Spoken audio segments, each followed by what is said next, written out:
Kaibigan, ano bang hanap mo? Lalong-lalo na ngayong bagong taon ng 2024. Pag-usapan nga natin yan, dito sa Landas ng Pag-asa.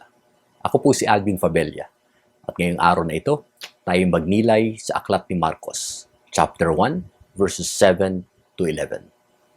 Ang ating gospel ay nagsisimula sa isang eksena kung saan si Juan Bautista o John the Baptist ay nagpapahayag tungkol sa pagdating ng isang mas higit pa sa kanya. Ang darating na kasunod ko ay higit na makapangyarihan kaysa sa akin, ni hindi ako karapat-dapat lumukod at magkalas man lang ng tali ng kanyang sandalyas. Ang kanyang tinutukoy ay walang iba kundi si Jesus.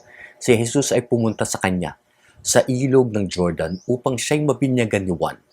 At pagkatapos siyang binyagan at umahon siya sa tubig ay may kakaibang nangyari.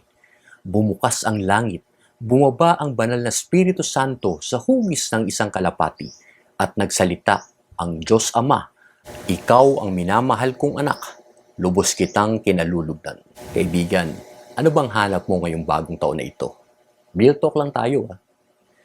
Ang hanap mo, ang tunay na hanap mo ay mga tao na magmamahal sa iyo.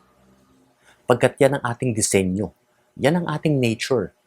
Tayo ay dinesign upang tumanggap ng pagmamahal at magbigay ng pagmamahal. Paano ba tayo tunay na magmamahal sa iba? Kailangan maging bukas tayo na tanggapin ang pagmamahal na binibigay sa atin ng Diyos. Pagkat ang Diyos ang unang gumagawa ng galaw para tayo'y mahalin. Nasa Kanya ang first move. Siya ang unang nagmahal sa ating lahat. Tayo'y umiibig sapagkat ang Diyos ang unang umibig sa atin. Kapag ginawa natin yan, ay handa na tayong i-share o ipamahagi sa iba ang pagmamahal na galing sa ating Diyos.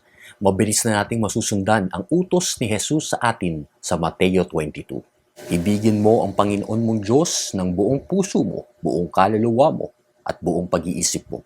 Ito ang pinakamahalagang utos. Ito naman ang pangalawa. Ibigin mo ang iyong kapwa gaya ng pag-ibig mo sa iyong sarili.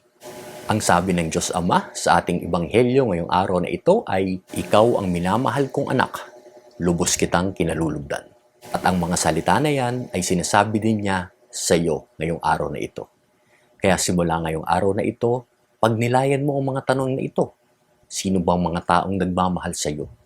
Sino bang mga taong dapat mong minamahal? At ipagdasal mo silang lahat. Itabi mo muna lahat ng iyong mga personal na concerns.